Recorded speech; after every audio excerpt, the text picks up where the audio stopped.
the blessing there is, you know what the blessing is? We had him. He loved it. He shared his life. We told him we loved him, right? That's Sure. really blessing. Great. Not a lot of people can do that. Dave, just do me, protect us, watch over us, and make us some fucking money, all right? It's funny you say about Dave Brown. I got a picture of the four guys that got in his face that night. Oh, oh, preppy boys. Just a uniform of "you can't arrest me. My dad's a lawyer." That's what the guy said to Dave Brown when Dave Brown knocked him out and said, "One." So, anyways, get you know what, buddy? Let's go. Great, you're great, but what are we, buddy? We're Fat Fish, and I'm Brad Grunny Grunberg, and that is Eric Fish Snyder. Welcome to episode number 6. How you doing, buddy? Good. How are you? How was your weekend? Good weekend. I celebrated my mom's 82nd birthday, and it was wonderful. We went out to my brother's, and we had, the bagel lox and cream cheese. We had the whole spread, and my mom got to visit with her. She loves her grandsons, and she got to sit with them and laugh with them and talk with them, and all the dogs were there, and everybody got along great. My dad was, he was cavelling because he was watching my mom having such a great day. And then, when the happy birthday came, we asked mom what she thought, and, what her thoughts are after she made, you say a little prayer before you blow out the candles. And she was just emotional, saying, "This is exactly what I wanted. I'm with my beautiful grandkids. I'm with my beautiful daughter. She's my best friend, my number one son, which is Greg, the greatest actor we know." And then, Mom, what about me? Oh yeah, I forgot about you. No, I'm kidding. But she loves all her kids. And I just want to say shout out to my brother and his beautiful wife, Elizabeth, who put on a great birthday party for my mom. How about you? Same thing. My wife's 60th birthday party. So we all got together and we played cards. We brought pizza in from this great Italian restaurant, and my son, his fiance, and my granddaughter's there, and it's reminiscing about the past. And I can't believe that I'm with this woman for 34 years, and it's probably got to be the best 3 months of her life. I don't know what or 30 seconds. Anyway, that's what it's like now. Hurry up, the draft's on. Let's go. Oh my God, that's great. You got a beautiful granddaughter. That's fantastic. And that's great. Family is everything. If we're lucky, well, we're lucky to have a great families. Tell your family you love them. Tell the people in your life you love them every day, not just on special occasions. But by the way, Fish, again, what happened to our guest? Can't you book a guest? Where is Frankie? What happened, man? Unfortunately, the last guest that I booked passed away a week later. So I don't know if this is an omen or not. Oh, this is not good. No. Dave Brown is watching over us. Sure. And he can't believe you can't book anybody. You book him, he's dead. Now we got Frankie. What happened with Frankie? I'll tell you. Think of the TV show Entourage. Think of Vinny Chase. This guy is Frankie Oley. They're looking at him tossing that bottle. That's a club in Chicago. This kid works Chicago, New York, L.A. I met him here in Las Vegas. He makes these drinks. Look at that. I don't even know what that is. Wait a minute. This guy is like a mixologist, right? He does his own stuff. These are the drinks that this kid has made. Look at that. He's a genius. I'm a gaming bartender and I dig it. I love it. This guy came to Vegas, got into gaming and wanted to go back to the nightclubs and worked at Dre. So I get a call about an hour before the show and I knew it was on. He goes, "Fish, I'm so fucking sorry, dude. But right now," and it's going in and out. He goes, "I'm on a yacht to the Bahamas. I'm doing a private party." I said, "Well, do it from the yacht." Exactly. Like, go in and out. It's going to be bad. So can we reschedule? And I said, "Brad would rather we'd rather have you on the yacht with all the girls around, like Vinny Chase did in Entourage." So we'll get him back on. But look, the show must go on. So you're stuck with me. That's right. Wow, that's a great Hawaiian shirt. I like that. Is that how many are in the rotation there? That's a good one, man. Well, my dad, I used to have a lot of shirts like this. Then my dad got a job. I see. The thrift shop. This is cool. This is really, look, it's getting hot. I love it. Oh, I'm a Hawaiian shirt. I'm a Tommy Bahama man, Tama Bahama. That's what this Tommy is. Bahama, that's my shirt, that's my collection. Just like Sandler, t-shirts, sweats, shorts, You don't want to see my legs, but sweatpants. But no, I love it. What's Yeah. this beanie you got on? What is that? What is that called? This is the Deuce's barbershop. Get a nice fresh cut when you come into town, man. Talk to Pedro; he'll take care of you. But I'll go with you, man. I mean, they do it all: haircuts, the fade. They do clean, close shaves. Oh, the best. If you have a goatee, they'll fix that up. They'll make that look good, And as I look good, I need one. I think I'm going to go to this week because I need a Deuce's cut. But Deuce's is the greatest place. It really is. It's like when the boys, the barbershop. You just sit around and you talk, you goof on each other, you watch sports, that kind of thing. That's the kind of place it is. And that's part of our past. Remember, we went to barbershops, and it was just the 6 barbers there, and one guy's getting shaved, and the other guy's getting a haircut. One guy's getting his nails done. That's kind of lost art. Now it's all beauty shops and what have you. And right. That's great that there's still one of the. There's probably a couple here in Las Vegas, but I will definitely hit you up at Pedro's, and we'll get the. Did it do waxes also? Yeah. No, his name, the owner's name is Pedro, but it's called Deuce's. It's okay. That was on the sheet I sent you. Anyway. I can't read. Oh, by the way, Mr. Magoo, let me ask you a question. Is there any way, can we bring, oh no, there you are. Can we bring, an ophthalmologist on or something? I'm allergic to LASIK. I'm allergic to this and that. But let me ask you, this is important. Could you find better glasses? Those are like from a thrift shop. Look at Mr. Magoo. All right. Listen, Mr. Deuces. Those are called Coke bottle glasses. All right. Right. Things that I have, 3 things. I'm skinnier. I have hair, and I'm not wearing Clark Kent Coke bottle glasses. These are regular glasses. They're prescription. I'm gonna get some prescription sunglasses. That'd be really cool. Then I could look like me. Look like me, man. Let me show you something. This is Telly Savalas in Kojak. Ready? These are prescription. That is awesome. You don't mess with this guy, baby. Come on now. Look at me. Who's the man? Say it. Who's the man? You're the man. Actually, we don't do that much, but keep that on there. Keep that on, because you know what that is? Right. That is dope. Yeah. You are dope. You got the beanie on. You know what? Are you going to break into a rap song anymore? I could. Chunky Love. I have a little, I have an alias, Chunky Love. We'll get into that later. I have some stuff I got to show you one day. But no, this is a cool look, right? Do chicks dig this look? Chicks dig you. You're good. You talked about that chubby.com where gay guys like you. A lot of women like you. They happen to be hookers. But guess what? You pay for it one way or another. Let's just get it out of the way, right? Do you have somebody for me? Oh, that's off the air, buddy. Some people that know some people. Chick magnet right here, buddy. Hey, back to Frankie. No, let's go back. Wait. Let's go back to the hookers. I'm kidding. Okay, whatever. Listen, set me up with a nice girl. I don't need a hooker. I just need somebody to love me for who I am. Well, everyone loves. I make fun of you, but everyone loves you for who you are. You go to McDonald's for yourself and spend $200 for the homeless. But I get the points. I get all the points.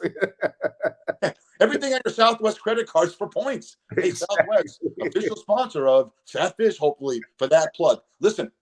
Frank just went through something that's huge. They dumped 2 feet of rain in 12 hours in Fort Lauderdale, and he got stuck in his car, and he couldn't get out, and he had to break the window and swim, and he had to walk in water up to here. He's going to talk about this in 3 weeks if he comes on.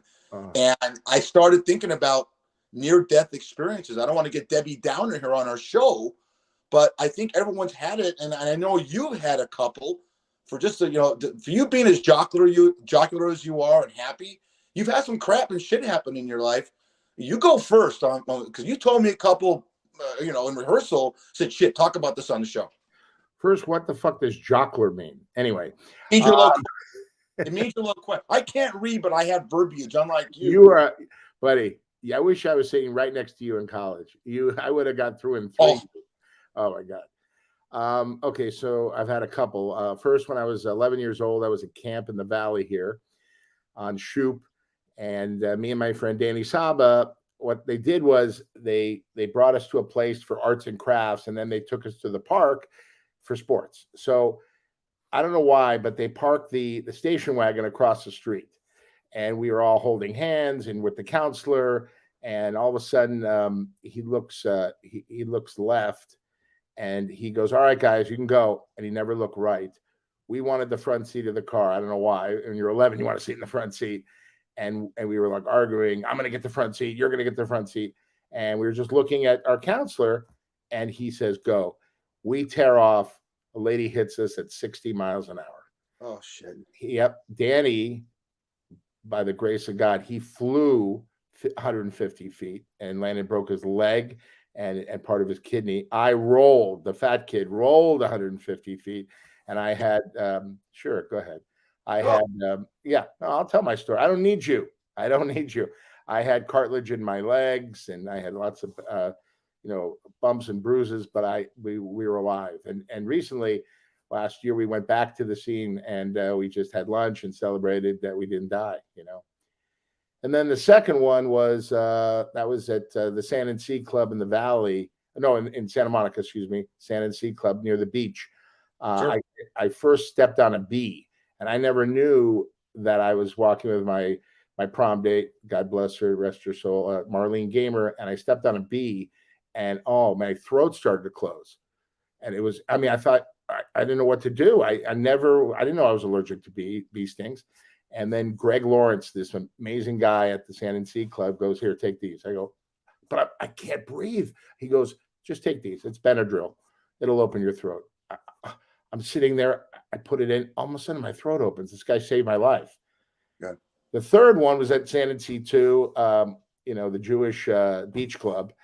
We played paddle tennis there. It was an amazing place. It's now the Ehrenberg Beach Club. And I don't know if you know that. I think you know these places. You're from LA. Jonathan Club's down there, but they didn't like Jews there, so we kind of started our own one called Sand and Sea Club. It was so popular, it was great. So I'm in the ocean. My mom's watching me, as a Jewish mother does. Don't go too far out. So I'm literally 5 feet out, 5 feet, and I get caught in a riptide. Oh man, I couldn't believe it. And then I didn't know how to get out. I was panicking, and that's one thing my dad. He's a lifeguard. He trained paratroopers. He goes, "Don't panic, because when you panic, that's when you die." Sure. And I didn't panic, and it was like a washing machine. I couldn't get out 5 feet from the shore. And then I had my last breath, and I just went down, and I just pushed as hard as I could, and I got out. Just, I look at my mom. She's gossiping with Sally Kirshner, her friend. She's not watching me. So that was unbelievable. And then the granddaddy of them all was, I was 22 years old, and I was going out with my boy, James Commissar, Big Jimmy.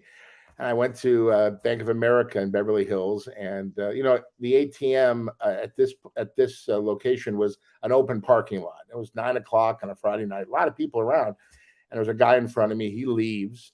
And then I walk up, I get my $40. I'm just thinking, man, we're going to have a great time tonight. We're going to go to clubs and just meet girls. And as I turn around, this guy in a car, and he couldn't get like right next to me because there was an overhang. So he was like 5 feet in his car. He points out one of those long barreled, Western type of guns. And he goes, give me all your money. Now, give it to me. And I'm shocked. I mean, you're thinking about other things. You're thinking about having a good time. And then all of a sudden somebody pulls a gun on you. So these people were walking in back of him, and I yelled, I jumped behind my mom's car because he got startled. He looked back, and I yelled for help. "Help, I'm being robbed. Help, please help me. Please help." They got in their car and left. And remember, people are all over the place, but their attention is not on the parking lot. So I ran down the parking lot, and I'm going to hit an alley next to a school. It was a dead end. He chased me in his car. He cut me off. I backtrack. I slip on some grease, like the Three Stooges, like Curly, fall on my face as the gun goes off. He shot it, but he missed. I got up. I ran down Wilshire. I hid.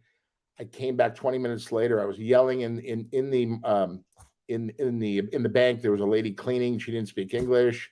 I didn't do very well in Spanish. I got a D for Mr. Gomez at the University High School. And then I'm all alone, and I look around the corner. I go back to the scene of the crime, and my 40 is still on the ground. He took off.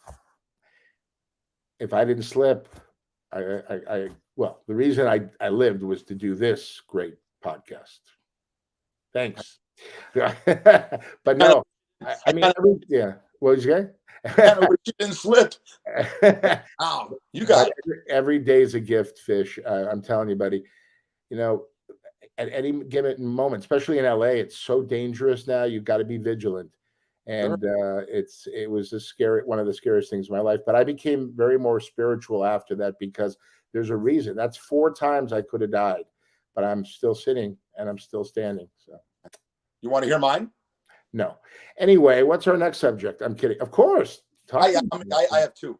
One, my wife and I go to meet her dad. Not meet her dad. Her dad rented a place in Breckenridge, Colorado. So we fly into Denver. We go to Colorado, have a great time. Flying back from Colorado, from Denver to LAX, about an hour from landing, I could see all the flight attendants scurrying, and they have looks of just complete terror in their face. And the captain comes on and goes, I don't need anyone to panic right now, but we're going to have to do an emergency landing. We can't get our wheels down, right? Vicky is 3 months pregnant with Max. Right? Oh, my God. And I'm seeing people crying. I'm trying to hold my wife's hand, and she's pretty good. You know, I'm more nervous than she is. But I knew by the look on the flight attendant's face that this was serious. And we had to get in that position where, you're screaming brace, you have your head, you're holding your thing like that. And literally, many people in that plane defecated, because that's what you do. And there's a lot of time. That's poo-poo in the pants. That's poo-poo in the pants, right? And I might have been one of them, but we made it. We made it for one reason, so I could do this podcast with you. Kind of hope we crashed. Anyways, my second one was I was in Nate Now's Delicatessen in Beverly Hills, right? Now, that's a very famous delicatessen. They have an intercom system in there. And all of a sudden, the manager gets on there, and he's got this Yiddish voice, and he goes, I want to tell you something. The first guy to come up to the counter gets to have a complete buffet for free. And I get trampled by this guy named Brad Grunberg, and thank God someone knew CPR. This guy came over me, stepped on my back. He hit my neck, What? Yeah. And the last thing I saw before I passed out, and some 106-year-old waitress with red hair and no teeth gave me CPR, was Brad Grunberg eating that bagel and lox, probably the same place that he catered for his mom's birthday party. Well, of course, a free buffet. I mean, all skinny guys get out of the way, baby. Oh my God, no, it's if that's a joke, but it's a funny bit. The one thing about what near-death experiences teach you, you got to get all the dreck out of your life. People that don't mean anything, people that bring you down, positivity. Live your life right. Live your life good. Live your best life, whatever you are. Get rid of the hate. And because, we're all in this together, and, people, in Ukraine now and all this stuff, and people are dying right and left, these school shootings, kids going to school, and all of a sudden somebody comes in and starts shooting things up. It's unbelievable. I don't know where to start with that, but it's just so sad, everybody wants to own a gun. There are too many guns in this country. I don't know. I don't know. There's probably got to be a balance there, but it's just I've seen so much, and really, like the last 10 years, I've seen just things just society kind of, the pendulum kind of shifted, and with the hate, and I don't like this person and this religion, and I was bullied on the bullying, and I saw something on the news last night, bullying. The person, my friend's daughter, this great guy, this wonderful guy, Andy Klein, great family, 2 kids, sweetest family. Jewish family. He lives in Texas now. He lived, in LA. his daughter committed suicide. Beautiful Molly. I'm just heartbroken because she broke up with her boyfriend and she was bullied at school. I mean, this is a beautiful woman who had an amazing life ahead of her. Gone. I mean, it's just terrible what's going on in this world, Fish. I'm telling you. And a lot of that has to do with social media. You know, when Steve Jobs developed the internet in 1986, he said, I just created one of the greatest things in the history of this planet for interaction. But I think I also created the biggest bastard. And what the way kids treat each other. My wife's a school teacher. She'll tell you it's unbelievable. It really is. So we try on Fat Fish to make people laugh, but we have the same problems in our lives and our friends. And you said that's a horrible, horrible story. You know, I found out yesterday. Yeah, it's crazy. You make fun of somebody, you got to do it in good taste. You got to know the person. Yeah, I mean, you goof on yourself. You make fun of yourself. You set it up. Don Rickles always said, make fun of yourself first. Then that opens you up to make fun of others, but in a light way, not go deep. And that's the thing.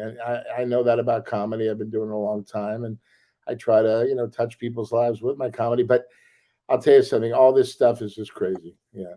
You don't. I don't, but that's okay. You make a lot of people laugh with that shirt. But anyway. You're a good person, and you're not as funny as you think you are, but you're pretty good. So I want to take this a little bit lighter right now because that you just broke my heart with that story. You got to live. You don't get over that. I just want to say this, Molly. You touched my life. I just want to may you rest in peace. I hope you're in a better place, but we miss you a lot, and God bless you. Molly Klein. Molly Klein. He's making you laugh. I'm sorry? Say again? May she be in heaven right now with Dave Brown. Absolutely. Yes. And Don Rickles and my grandma and your grandma, they're all at the deli. Our grandmas are sending back our soup and Don Rickles because it's not hot enough. Yeah. They're sending Don Rickles back. Oh my God, that'd be great. I got to ask you a question because I'm going to come clean here. Do you have any quirks do you want to share with America? Because I have a big one. Do you want to go first? No, you go first. You go first. I have tremendous OCD when it comes to locking doors. If I lock a door, I got to check it. I heard my wife on the phone with her sister, and she goes, can you believe this idiot's checked the lock on the front door 30 times? And he's inside, and I go back and forth. It's insane. Oh. I've always had this kind of obsession with locks. Not the locks that you eat, but the locks on doors. that locks. You don't put that on a bagel, the lock on your door. For me, when I was a kid, and we talk the truth on this show. This is really embarrassing. Two things I used to do: wash my hands all the time. I mean, I touch a doorknob. I got to go wash my hands. Wash my hands. Wash my hands. 100 times a day I was washing my hands. And then the other thing is, I would always ask my mom and dad to say okay. It's okay. Is it okay? Say okay, mom, dad. Is it okay? Dad, is it okay? Mom, is it okay? I said it's okay. You made a mistake. So, but is it okay? Say okay. Please say okay. And my mom and dad bought me a bracelet, and it said on the back, in inscription, it said, say okay. But I grew out of that. There is help, And I said, is it okay that I'm friends with Fish and do the Fat Fish podcast? They said, no, run the other way. Run. I have one more quirk. Yeah. One more quirk that I do. Yeah. Go ahead. No, I was just saying we grow out of that, hopefully, with help. I mean, right? I mean, you can't grow out of it? I don't want to. Yes, I've gotten better. There's help. Why don't you get an armed guard? You know what I do? I take a picture of the lock being locked with my phone so I can look at it and say, the time was 11:42 at night, and I look at it. I know that the last time I touched that lock. When I watch football, okay, I rock back and forth. Like I'm some kind of guy in a mental institution. And I noticed we had 30 people over for Thanksgiving and we're watching the Lions game and it was close. And I get nervous watching it. So I start rocking, and then I hear people laughing because they don't realize it. So my wife will go, oh, that's Eric. That's what he does. He rocks when he watches football. Is that a rock or a davin? Are you davin? Yeah, got a wailing wall in front of the TV set. Yeah. Put a talus on and a yarmulke. It'll be great. Oh, that's your gig. Oh my God. Wow. Hey, I got to show you these pictures. You're in the entertainment industry and very successful. family successful. So I'm going to show you 3 memes, and I'm going to add. First of all, I'm going to comment on the first one, and then I want your comment on the second too. This, ladies and gentlemen, a fat dish, which we are showing on YouTube, Spotify, Roku, Amazon. I'm missing some. Stitcher, iHeart, a lot of audio and a lot of YouTube and Facebook. This is Brad Grunberg. We talked about his parents saying, should you do this podcast? This is Brad Grunberg in the middle of a boat. That's Brad in an empty pool looking, saying, what the fuck am I doing with fish? Is that right, Brad? Well, that or I'm going to be executed. What's going on there? I don't know. Yeah, sure. Whatever you say. Where is that? That's a good that's actually the actor Mark Ruffalo. Tremendous. Oh, and he's a great actor. That's got to be you thinking, should I do this podcast with fish? And it's just that look of contemplation, like, what the F am I doing? All right. Yeah, talk about bad days. Tell me about this guy's bad day. And I know you saw this film. Did anyone portray a bad day better than this guy? Remember that? Wow, what a bad day. Yes, in Los Angeles. Michael Douglas. Oh, is it unbelievable? That's a guy losing it, man. That's a guy losing it. Falling Down. What a tremendous performance. Great movie. Oh, he was phenomenal. And the way they shot it and the colors and all that stuff. The texture. He was amazing in that. Yeah. That's you don't want to piss somebody off. Yeah. Yeah. You're an actor. But when you act, when you're wait, I am? Well, yeah. Well, you're a roofer that falls through roofs on Larry David, but other than that. But what Michael That was method. That was method. Oh, yeah, sure. Ask Eric Audet that had put the suit on. Eric Audet, my stuntman, the greatest guy in the world, who saved my life, made me look good. Anyways, Michael Douglas, when you portray a role like that, correct me if I'm wrong, and you're a bad guy and you make the audience root for you at times, that I think you hit the nail, didn't you? Yeah, I mean, it's just all about realism. I mean, it's like us talking right now.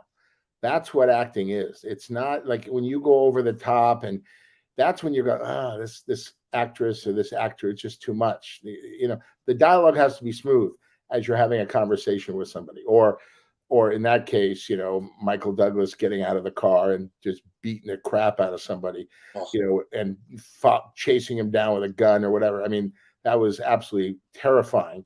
But the bottom line, it's got to be real, and Tom Sizemore, may he rest in peace. I wrote a unbelievable TV dramedy that I'm trying to sell, and Tom read it, and he really wanted to be the star of it, and I play his wingman, and we did a chemistry reel, and it was like, oh my God, I'm working with Tom Sizemore. I mean, an Academy Award-winning nominee, an incredible actor.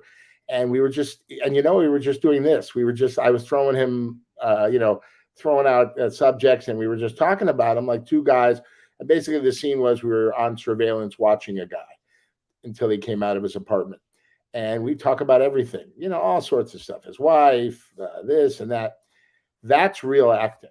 That is real, but seamless. Like you don't even know they're acting. That's what acting is.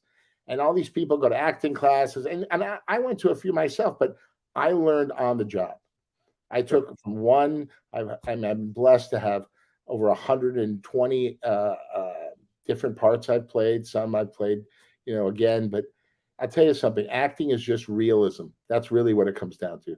The banter, having a conversation back and forth, like we're doing now. By the way, you'd be a good actor. You would be a good actor. I got to act like I like you. But bottom line, Dustin Hoffman said that Laurence Olivier gave him the great advice. He said, "You know what acting is, young man, young lad." He goes, "This is Laurence Olivier, the king of all actors, along with Marlon Brando, those guys at the time." He said, "Quote: Look at me, look at me, look at me." Think about that. Yeah. Look at this guy. You found this, and we got to bring this guy up because think about great actors. Segue into that. It's very sad. And you think about the NBA playoffs that you and I are so into right now. There's no bigger Laker fan and a part of that team courtside than this guy. And this is a recent picture of Jack. Man. And he's 85 years old. You can only imagine what he's going through. But talk about him, Brett. I don't think you've ever worked with him, but I'll tell you what. He's entertained me as much as any other actor I've ever seen on the screen. I mean, he is one of the greatest actors of our time. And he looks like he's playing a part in One Flew Over the Cuckoo's Nest here. Yeah. Very sad. He's got dementia. He hadn't been seen in 18 months. He stepped out on his balcony in his house, and of course, the paparazzi got him. And he's not well. And the same thing's going with Bruce Willis. Dementia is a horrible Alzheimer's, a horrible disease because it's a slow roll to the end, and there's no real. There's no real cure for it, and you just watch people that you love deteriorate, and it's horrible, absolutely horrible. I don't want to talk about it. No, I'm just being honest with the audience because they don't know, and I've had some friends and close people that I know that have had it, and it's terrible. Close to someone, they don't recognize you, and then you we're happy not to recognize me, but some people you want to be recognized. Definitely, people don't want to recognize you, and sometimes me. They want this swag shirt and that swag beanie. Check this. That is Hugh Hefner. Oh boy. Hear me out. 1968, right? I don't care about Clooney and Pitt and Elvis and Austin Butler and all these guys that are chasing tail. Brad Grunberg. No one got as much tail as that guy. Look at those bunnies in the background, and then take a look at this guy. Oh, there we go. Talk about that, brother. I'm leaving that icon on there. Talk about Brad Grunberg, his beautiful nanny, and that's not Photoshop. There's got to be. No, that's not Photoshop. This was the promotional ticket. They used to take pictures of all the girls in their bikinis for the Hollywood Tropicana back in the day. My grandma was my best friend, and I asked the owner, would it be all right if I got my grandma and me in the picture? And I want to use it as my Christmas card. And basically, I sent them out as all these goofy Christmas cards every year, and this was one of them. And the caption read, "Happy Holidays from Johnny Cocktails, my nanny, and the most beautiful girls in the world." And that's true. And my grandma, it's unbelievable. When we did this, I had to say, I had to bribe her. I said, "Nanny, I'll take you to Reuben's Prime Rib. I'll buy you dinner right after this down the street." Okay. She goes, "Okay, I'll do it." Well, all the pictures were overexposed. I had to take her back again. So she got 2 Reuben's Prime Rib dinners out of me. But I did everything with my grandma. She was so game, and she just loved, all the way to the end. We did everything together, and it was wonderful. But that's a great picture. That's one of people's favorite Christmas cards. And all those girls, when I tell them I did, they're going, "Your grandma was so sweet, so nice. You're a little crazy." I go, "Yeah." But I go, "My grandma was my best friend." And I wanted to, highlight our relationship and highlight her. Personal question. You are a street guy. You're a hustler. There's no way you didn't think, because there's 3 ways to get ladies. Bring a baby. Two of them are bringing a baby or a puppy to the beach because they're so cute. Oh my God, look at he's watching his little brother. That had to be, in the back of your mind, subliminally, you're thinking one of these 20 girls is going to hit on me because I was so cute to bring grandma with me. Tell me that wasn't in the back of your freaking mind. Yeah, I mean, people like that. I Rocky Balboa. Look at you. Is that an Adam's apple? Wait, are you trans? Is that an Adam's apple? What is that thing? Oh my God! I know it's okay. Not that there's anything wrong with that. Man, that thing is big. Okay, so yes, when I brought my grandma, they were all like, "Oh my God, we love your grandson," and Nanny couldn't get over it because she also watched the show, how much money these girls made, and it was so funny because we did that before the show, and then and these pretty girls, "Oh my God, she's got such a great figure. You should go out with her." I go, "I wish I could." Trust me. But the girls, they had another real, my stock rose because I hung out with my grandma and I loved her, and I goofed on her, and it was so much fun. I mean, no one does that. Who brings their grandma to a promotional shoot for a company, or for at a strip club, club where they're shooting pictures of the girls to make free passes and promotion all over the world, that they should come to this club. Who's that woman in front? Is that the mama? Is that the owner? No, that's my grandma. You know what? That's a dope move. I'm proud of you. That's something the Fishman would have pulled back in the 80s, but you had the ways and means to do it. But we're going to change gears a little bit. And, one thing about this podcast, and we're in podcast number 6, is we bring out the what we are. I just told you about 2 corks, so I'll get to kind of shit at the bar. Fish, I'll have customers rocking at their seats when I walk in on my. But your past, and you're a Lyft driver, and you threw one out at me that I thought we needed to talk about in the podcast, is that you were at the commissary at Fox Studios. Were were you a waiter, Brad? How does that work? Well, it starts at the University of Arizona, where I got a part in Revenge of the Nerds. And after that part, I go, I want to be an actor, but I had to go through the job placement program. And to find a job, they had job placement programs, and I got one. I was going to sell copy machines at Xerox, this big, copy company. They liked me as a salesman, and I was supposed to start on Monday, but I told my grandma and my mom and my dad I wanted to be an actor. They go, what? Okay, you were in Revenge of the Nerds. That's fun, but this is a real job. This is this is a job for your future. And I said, yeah, but I don't want to do that. I want to be an actor. I think I got what it takes. They go, well, we're not happy, but if you want to do it, you got to support yourself while you're pursuing this acting thing. They thought it was a joke.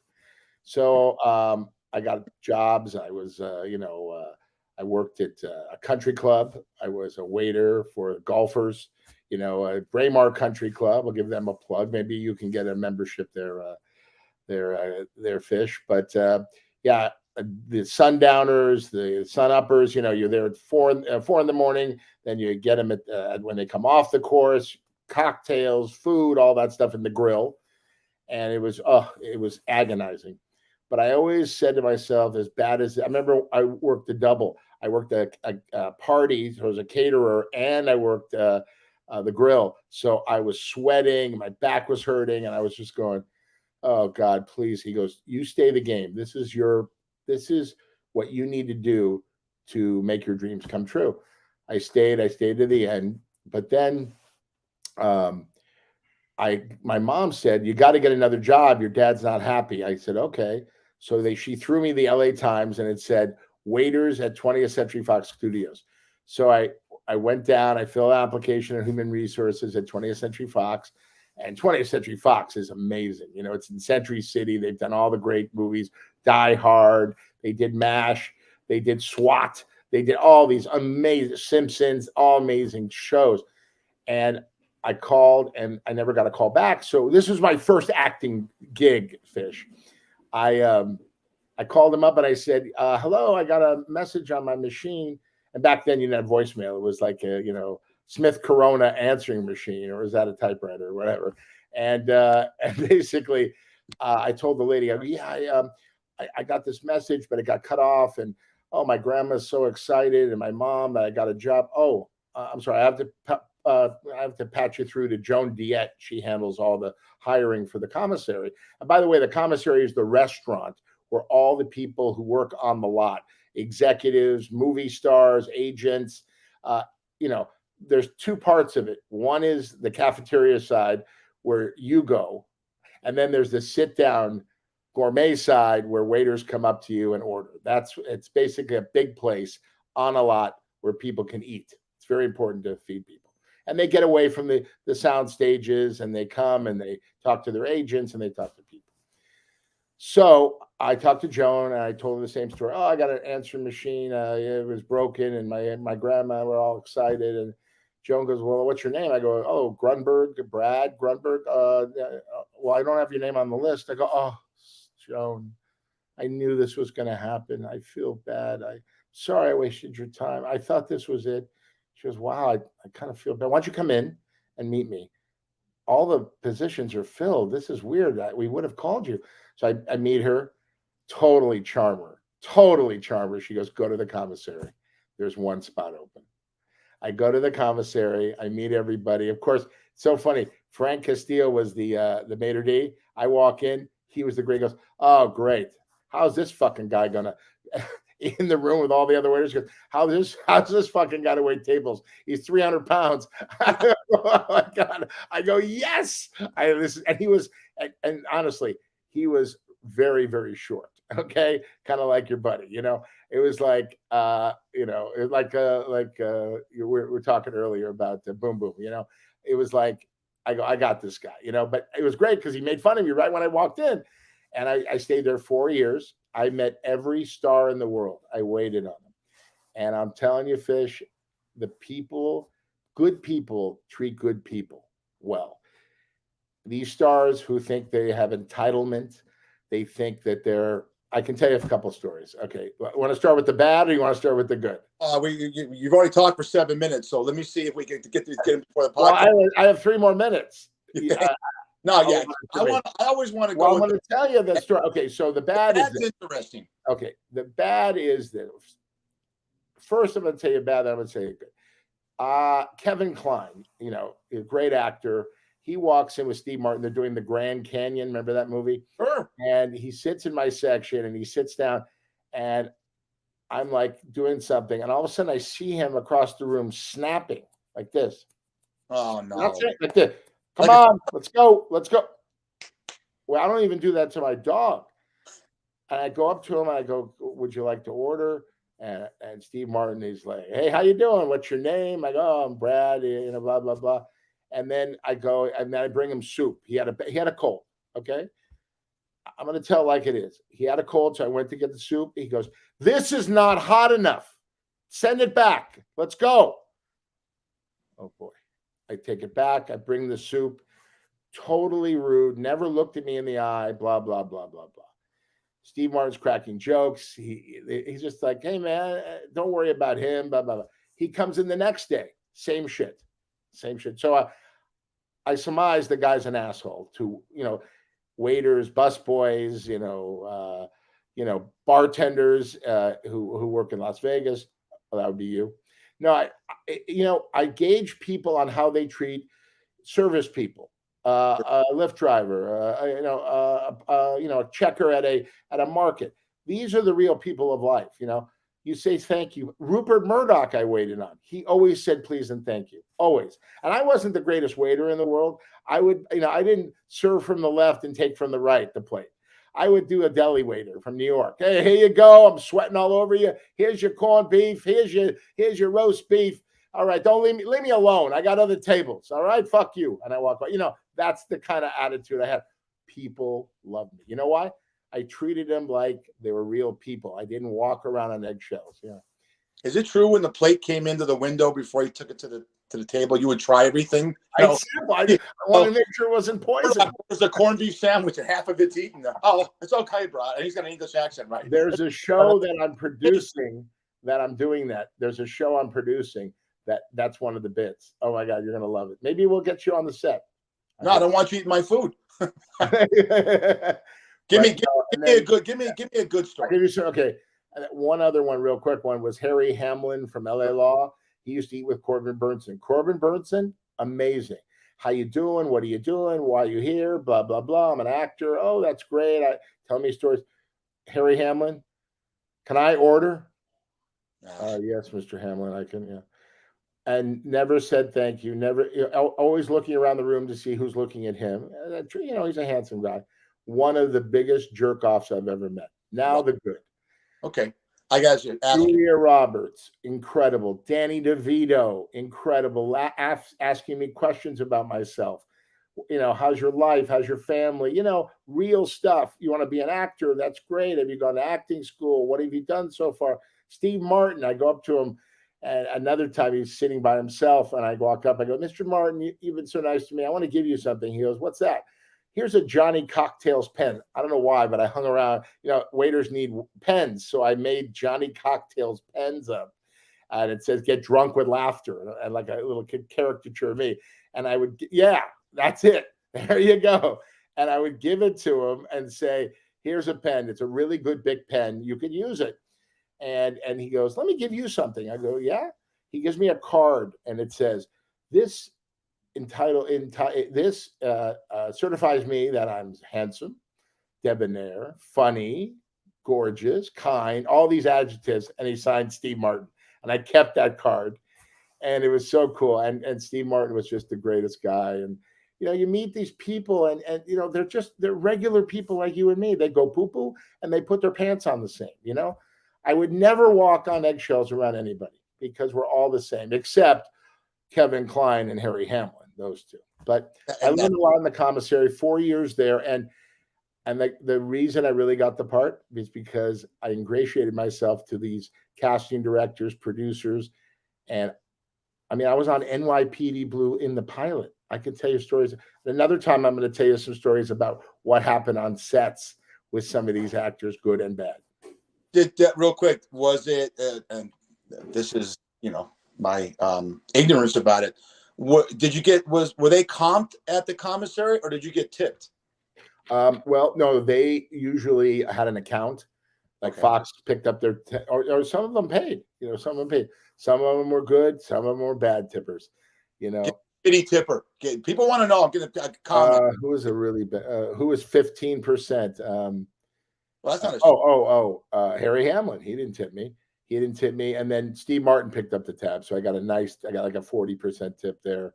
Some people give me 50% tip. Oh, because I made them laugh. They go. The best one is Mel Brooks, because Mel Brooks, he loved my pens. He goes, Johnny Cocktails, you got some more of those pens? I go, yeah. I go, I like those pens. I go, so I gave Mel all these free pens, and Mel let me audition for him for Life Stinks at his table with the two writers. Wow. Rudy DeLuca, Steve Haberman, and Ben Croft, and Mel. So the writers love me. They go, okay, give Mel the line. All right. So I say, Mel comes up to me in Life Stinks and he says, do you know where I can get something to eat? And my belly's hanging out, surprise, in front of a taco stand downtown LA. And I take a burrito. I look at him. I shove it in my mouth. I say, no, I'm sorry. I go, oh, no. He goes, do you know where I get something? Listen, pal, I don't know where my next meal's coming from. And I take the burrito. I shove it down my mouth. Then I burp and fart and walk away. That was my first line I got apart from being in the commissary and just being me. I mean, I was on a big movie set. Mel Brooks was directing me.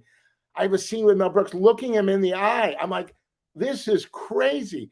But I owe it all to the writers, Steve Haberman and then Rudy DeLuca, who thought I was like, who are you? What are you doing? What is a waiter supposed to do? You come up, you take the order, you go and get. I used to banter and chop it up with these people. But with the good and the bad, it was so much fun. I still go back to the commissary. I'd love to take you when you're in LA. I still have access because the head chef, because I love the guys in the back of the house. I was friends. They've been there 35, 40 years. They're still there. And the main cook back there, the chef, he loves me. And he says, anytime you want to come on, I'll give you a drive on any table you want.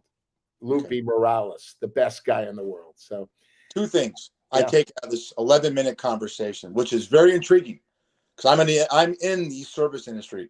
You talk about shoving a burrito down your mouth and burping and farting, and I've heard from many women that you've gone out with. That's what you do on the first date. So that's not anything new. The second thing is, how many times when people walk in that commissary, because we all love food, and they ask for a to-go box, do they actually get all the food in the go box and some goes back? You keep some of it. Well, my buddy Rob Cohen, I call him the box because he worked for James L. Brooks, and I used to call him box because he used to come in and get all the lunches. That was his job. He got lunches for the production company. And James L. Brooks, great director. He created The Simpsons and all this great stuff, Tracy Ullman. And I called him the box. And I always ask him, are you sure everything's in there? And he kind of gave me a wink. He goes, some of them I got to, before I go back to the office, I got to sample a few things. They'll never know. But no, I don't touch the to-go orders. Check this out, buddy, on a segment. This is so great because the NFL draft's coming up. So we're going to talk about, I cannot believe I found this video. All right. Okay. Talk about fishing trips. I have to close this out. Sure. The NFL draft is something that's dear and near to a lot of people's hearts. We have draft parties all over this city. If you're an NFL fan, it gets better ratings than the NBA playoffs. And if you have a chance to build your team and everyone has hope, check out Tom Brady, who's in that Hugh Hefner class now. Check him running the 40-yard dash in his audition. This is Tom Brady. Check this out.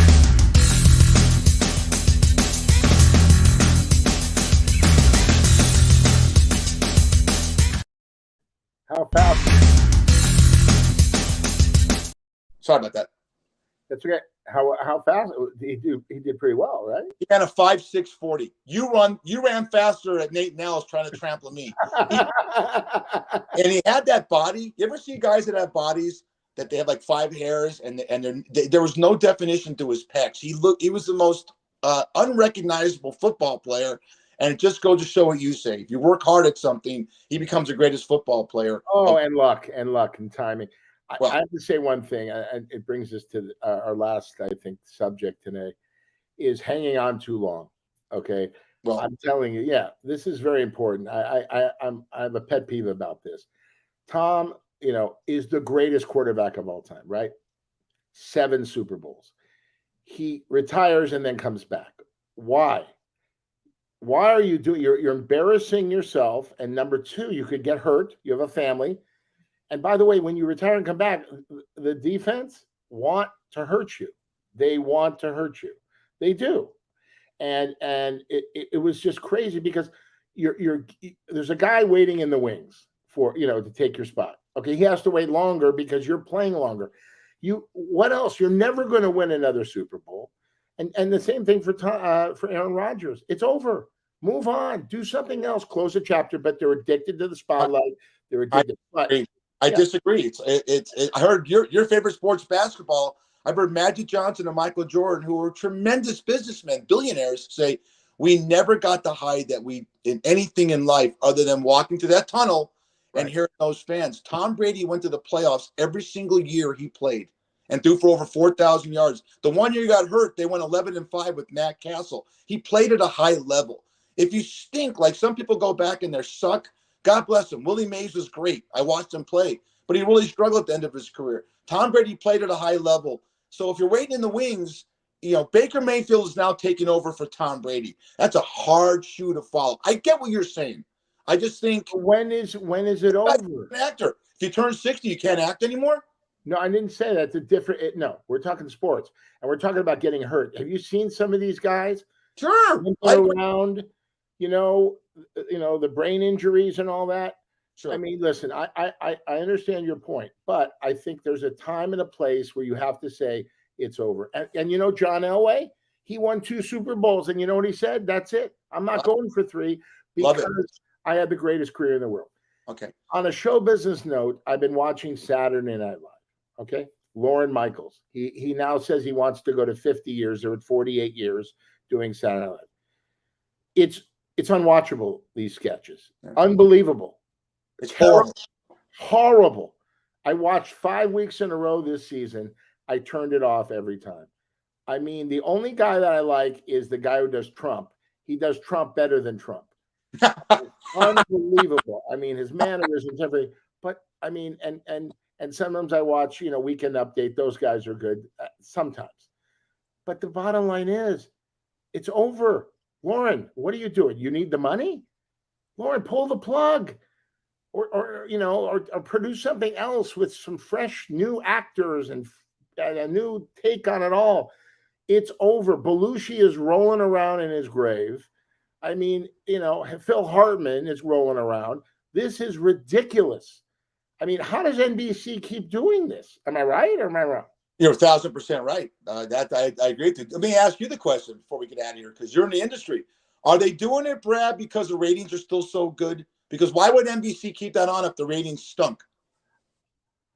I think they're doing it to appease the great Lorne Michaels. I mean, but again, you made the money. Now you're losing money. All these streaming services, all this stuff. People don't watch network TV anymore. But I want Saturday Night Live to go on a high note. That's what I would want because I love it so much. But this is embarrassing. It's a money grab. Lauren, what are you doing?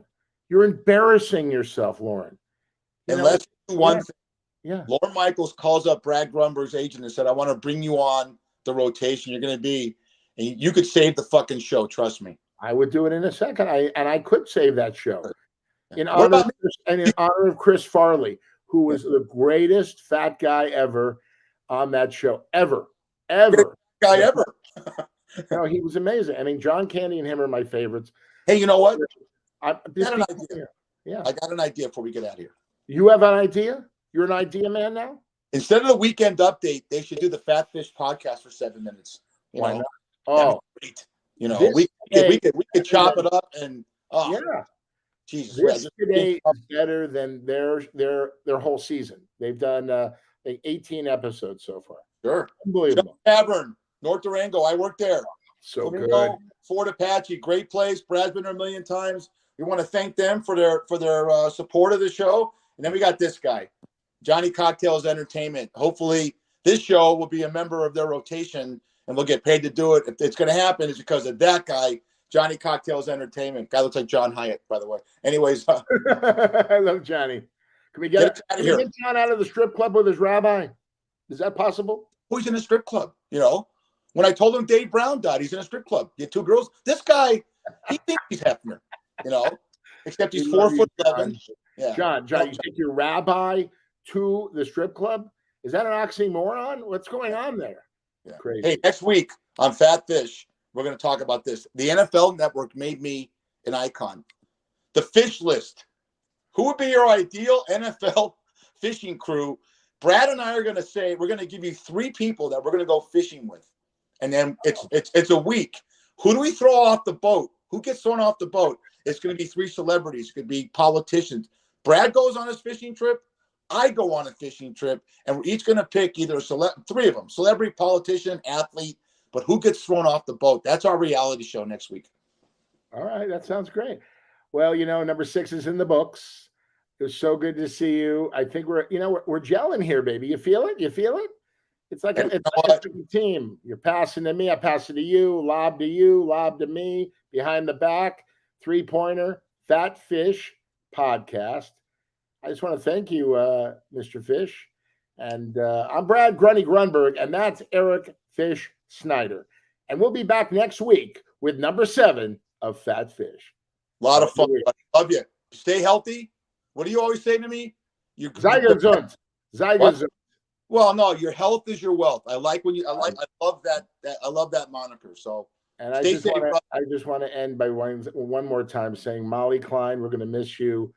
You're a sweet girl. I'm so glad you made that choice. I wish I could have talked to you. I could have told you about my prom date, taking her own life.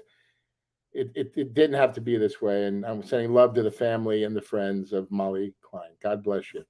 Stop bullying, shitheads. Or it's going to have stop bullying and making fun and all that. The bullying is the worst. I like to bully some of those bullies. You and me, baby. Take them outside, in the alley, right? You and I know a few people. We're too pretty, No bullies show up with these shirts on. Yeah, we send some of the Sopranos to go get him, right? Oh, Paulie Walnuts. Paulie Walnuts. He's dead, but we love him. Paulie Walnuts. I love you. All right, I'll see you next week. Thanks, buddy. Good night. Good night.